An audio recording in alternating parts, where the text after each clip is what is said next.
He is the hope of the universe with a penchant for time. Hey guys, MasakoX here. One of the biggest moments in Dragon Ball Z was the moment when instead of getting the win outright, Goku was witness to Frieza being the master of his own undoing. After not heeding Goku's warnings, Frieza was left with a very basic ultimatum. Either slope silently into the night or fall to the hands of Goku, a monkey. And as we know, he chose the latter. But what if he didn't? What if, instead of ignoring Goku's advice, he sort of listened to it? What if Frieza listened to Goku? Now, the biggest thing I have to point out here is that listening and heeding something are two very different things. You can listen to someone discuss something and then choose not to heed their thoughts. So, instead of Frieza completely blanking Goku's words or taking it verbatim, he actually heard him out and bought himself some time in order to regroup and try again the way he intended, taking Goku's ki and running for the time being. This was one of Frieza's lowest ebbs, possibly the lowest of his entire life, but it was a wise move so as to ensure the integrity of the Frieza Force. And besides, nobody else would ever know the truth that Lord Frieza would ever run away from a monkey.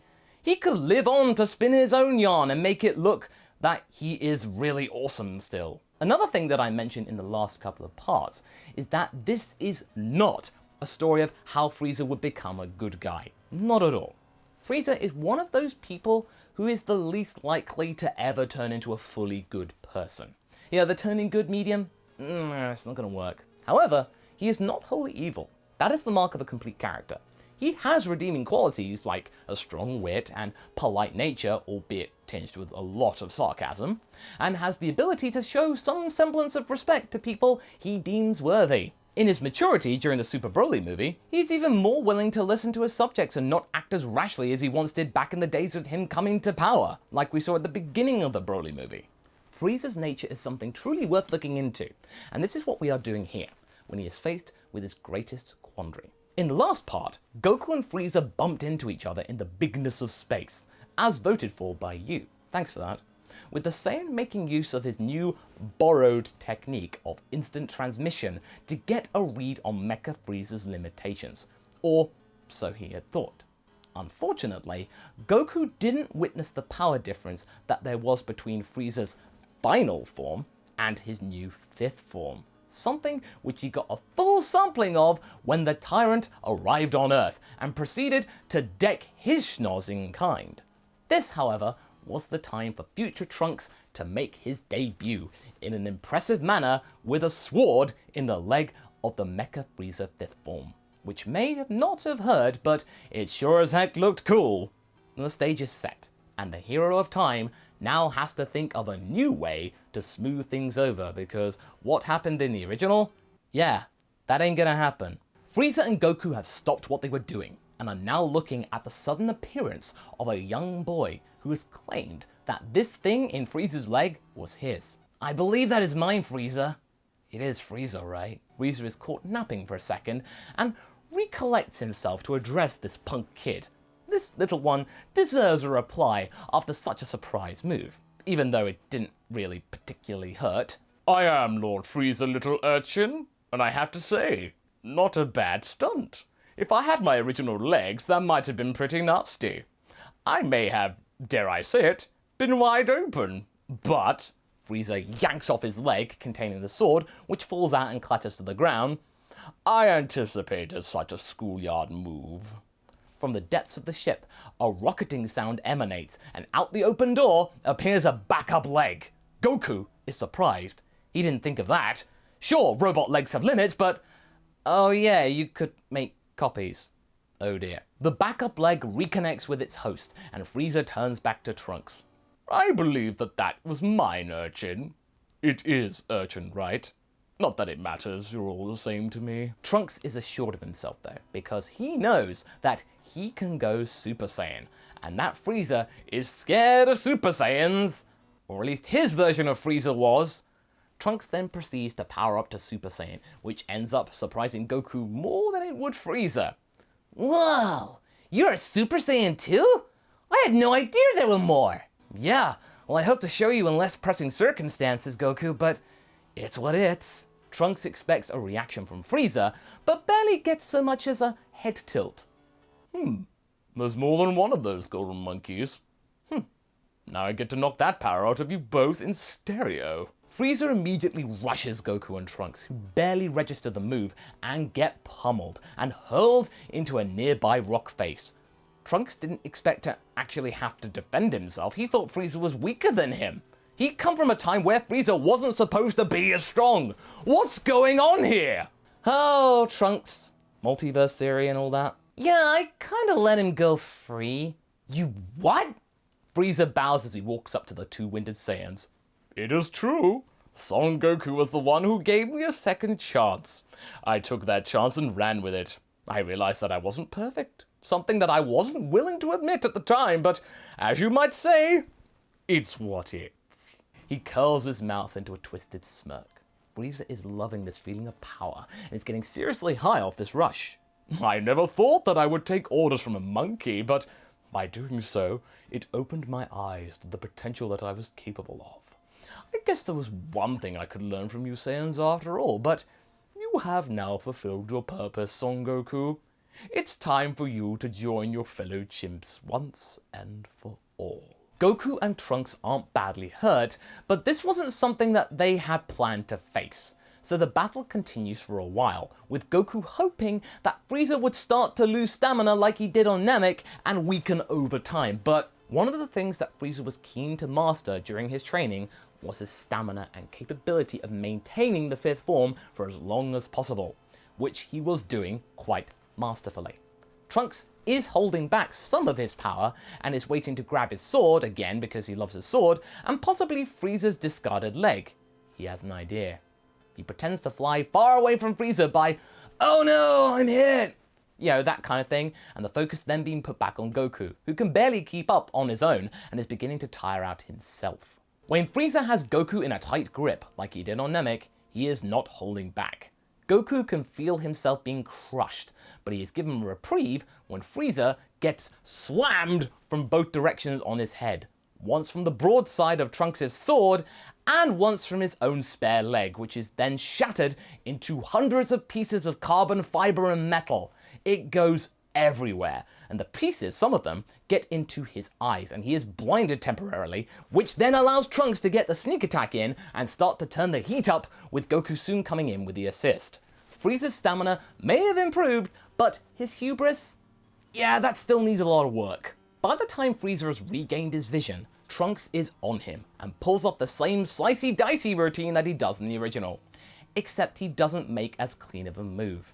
Trunks' sword, instead of doing multiple slashes, it just does one, and it wedges itself deep into Frieza's side, having also sliced off his only remaining organic arm, that he cannot replace, and that he can feel a lot. Frieza is shocked by the move and then curls up in absolute agony as the stinging sensation courses through his body and interface. His other mechanical limbs are spasming like crazy, with mixed messages coming from the brain as it's trying to process what just happened. Frieza grips the sword that is stuck in his torso and yanks it out with his good hand and hurls it in Trunks' direction, merely scarring the young man with a cut on his cheek. But it's gonna look cool later. Trunks is gonna have a scar. Not my best work, but it'll do. Goku walks up to Frieza and charges an attack. You got one chance, Frieza. You ain't getting another. Goku then fires said blast and it vaporizes Frieza, robot parts and all. Goku and Trunks then gather themselves and begin to talk about what just happened. And also, Trunks remembers what he'd originally come back to the past to discuss, the impending doom of the androids. When all is said and done, Goku is about to hail Trunks goodbye, but then Vegeta walks up to the pair of them, now having regained consciousness, and says his piece. You're not done yet. Frieza has a father. This catches the two by surprise, and King Kai affirms that what Vegeta is saying is true, and that he was aware of Frieza's trip to Earth, albeit being against it, and it's clear that if Frieza doesn't return soon, then he will respond most unkindly. Vegeta chooses to directly ignore the newcomer and address Goku only. I know where King Cold is located. He is most likely on Frieza Planet 1, the homeworld of he and Frieza. I can guide you there if you want, and be the leader and the one to stop King Cold once and for all. Goku thanks Vegeta for the clue, But he says that there is no need for him to tag along. Goku just needs to sense a ki that is similar to Frieza. Yeah, that's all he needs to do. He puts his fingers on his forehead, and after a minute or so, he locks onto such an energy source. Alright, I found it. It's not as strong as Frieza, but that might be it. Well, that may be, but it's best to not take any chances, Goku. Especially after what we just witnessed. Yo, Krillin, got any sensu beans? Goku shouts over to Krillin. Nope, they didn't expect to use them, so they don't have any. They're gonna have to wait. So after a couple of hours, Yajirobe rocks up with a couple hot off the plant, and the two are ready to head off sans Vegeta, who is utterly irate at the indignation of him being snubbed. I offer my valuable intel, and these two ungrateful morons treat me like garbage. The nerve of them. Sure enough, King Cold is on Frieza Planet 1 and has been trying to contact his son, whom had been on this wild goose chase for weeks trying to find Goku, and had located his ship on a planet called Earth. The king had not exactly been endeared to his son's conquest to find Son Goku, this person, but he still wanted to know whether he was safe or not. They may be ice people, but they are still family, and Cold wants to ensure that his legacy is secure. He has no idea that what is left of his son can be described as blowing in the wind. Goku and Trunks suddenly appear before the king, and he is taken aback. You? How did you get past my guards? Goku then proceeds to explain instant transmission, as he often likes to do to show off his prowess, and of course for exposition's sake. Ah yes, that Yardratian thing. Note to self, go blow that planet up once Frieza returns. Yeah, you may be waiting a while, Pops. Trunks then feels confident to outright tell Cold that his son is no longer in this dimension, and the king is naturally livid.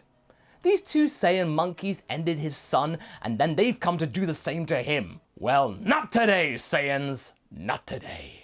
King Cold gets up and walks calmly over to the two Saiyans, seemingly not about to engage in combat. I knew Frieza would let his hubris get in the way of rational thought. He may have overcome his laziness, but his ego was a whole other matter to resolve. I, for one, have no such limitation. You see, I took on board what my son had discovered and decided to experiment with it myself. Would you like to bear witness to the fruits of my labors, monkeys? Goku is indeed ready for this challenge, especially after getting a nice little Zenkai boost from Frieza. Trunks isn't all that keen though to test out Cold's training. King Cold then proceeds to power up through his other forms. First the third, then the fourth, and then the fifth. King Cold, like his two sons, has reached a whole other level. He explains then that he had begun to train in secret following Frieza's regimen, because he was concerned that his son would go mad with power. He'd already shown this before in weaker forms. Frieza had been one to get a little on the obsessive side, and should he tread down a path that the king did not like, he needed to be sure that he could control Frieza's enthusiasm. And since Frieza no longer resorted to using scouters, and his men were also loyal to his father, nobody would ever suspect a thing, or think to mention King Cold's plans to his own son. If they had, things may have been a little different. I have lived for a very long time, Saiyans. I have seen empires rise and fall, and the one thing that could have saved them from annihilation was thoughtful planning. That is what makes me the true king of this galaxy. Frieza was never going to be a just king, just a despot with a desire to assert themselves by any means necessary. Bear witness to the true power of the Cold Empire! King Cold begins to power up even more, and Goku can sense his power is even stronger than Frieza's. This is going to be a pretty big challenge for them to overcome.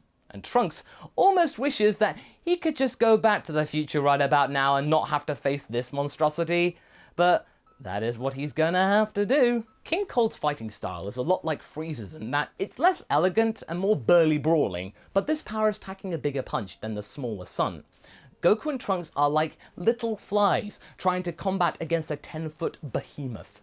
Cold is embracing this superiority as he is fully embodying his belief that he is the ultimate life form and the representation of the supreme being. Something that Toriyama himself has stated in many of his guides on the subject of King Cold. When the hubbub coming from the throne room has proven to catch the guards' attention, a dozen of them then enter the chamber to protect their king, or so they think, but they are met by a blast from the king himself. No interruptions. I do not need their puny powers. I've got all that right here. he slams two giant fists on top of Goku and Trunks, crushing them. And that's where we're going to be leaving things for right now. So what do you guys think? Do you feel like King Cold's actions are something that he would do? Is this a better way for Trunks to ingratiate himself with the group? Or was it best that he just skedaddled sooner? Leave a comment below and let's get this discussion going. And I shall see you in the next video. Catch you later!